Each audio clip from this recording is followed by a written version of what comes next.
Soy José Carlos Díez, profesor de Economía de la Universidad de Alcalá, y voy a intentar explicar lo que es el ingreso mínimo vital y los efectos que tendría. El ingreso mínimo vital surge de una propuesta de Milton Friedman y la idea era darle una renta mínima a todos los ciudadanos y quitar todo el estado del bienestar. O sea, que los ciudadanos con ese dinero pudieran contratar su sanidad privada, la educación privada, el famoso cheque de Friedman. Esto no es eso, no es una renta básica universal, es un ingreso mínimo complementario que intenta atacar un problema que hay en España de carencia severa que, según el Instituto Nacional de Estadística, el año pasado, antes de la crisis, afectaba al 3% de la población española, prácticamente 1 millón de personas, ¿no? Y muy focalizado especialmente en familias monoparentales, sobre todo en mujeres solteras, separadas, divorciadas, con hijos a cargo, ¿no? Este tipo de medidas de políticas de renta lo que intentan es suavizar esa caída del consumo y evitar que muchas empresas, pues especialmente autónomos y pymes, que viven muy de ese tipo de gasto, toda la parte del comercio, ¿no? Cuando se abran los restaurantes, toda la parte de los gastos más de primera necesidad, la ropa, todo este tipo de gastos en la cesta de la compra de la familia se vean mitigados. Evidentemente que en familias de carencia severa, pues prácticamente su capacidad de ahorrar es cero, ¿no? Entonces, toda la renta que llegue del gobierno y entre en esas familias es altamente probable que se gaste y se consuma.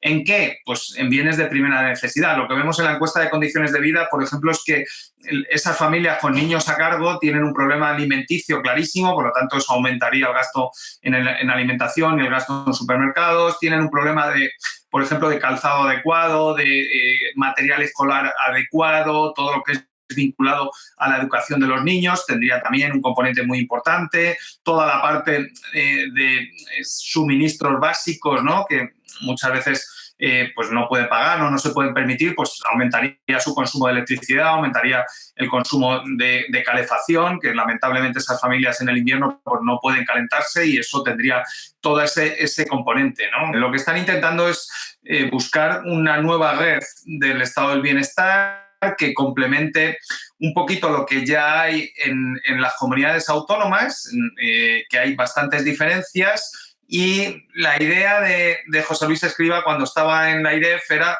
complementarlo con los ayuntamientos. Los ayuntamientos tienen un superávit público estructural, tenían más ingresos que gasto, y la idea de la IREF era meterles más competencias y gasto para corregir eso, y la idea era eso, complementar lo que hay en las comunidades autónomas con los ayuntamientos. Por lo tanto, está dentro de la política de rentas, que es ayudar a las pymes y a las empresas con la línea de avales, ayudar a las familias con el seguro de paro y los ERTE, y ayudar a las familias más necesitadas con la renta mínima. Bueno, es evidente que uno de los riesgos de este tipo de medidas es cómo las diseñas para que no tengan un desincentivo para trabajar y que las familias se acostumbren a comprar esa renta y luego el resto de sus rentas las tengan de la economía sumergida. Bueno, lo que vemos por los datos del Instituto Nacional de Estadística es que la pobreza o la carencia severa se concentra además de tener un componente de género en mujeres, en regiones concretas, ¿no? Principalmente las regiones que tienen tasas de desempleo muy altas, ¿no? Estoy pensando en Andalucía, Extremadura, Canarias, ¿no?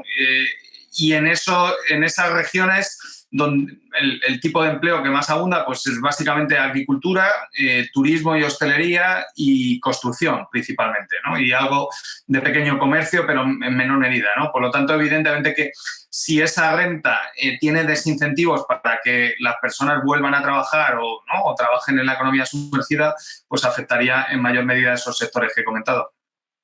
Por un lado, el Gobierno, y ya lo ha anunciado el ministro, tiene intención de que esta ayuda vaya asociada a políticas activas de empleo, básicamente identificar las habilidades de las personas que están en situación de carencia severa y ponerlas a trabajar cuanto antes. De hecho, yo que he tenido la fortuna, ¿no?, de estar muy cerca de esta gente, colaborando con ONGs y por interés propio he querido conocer su situación.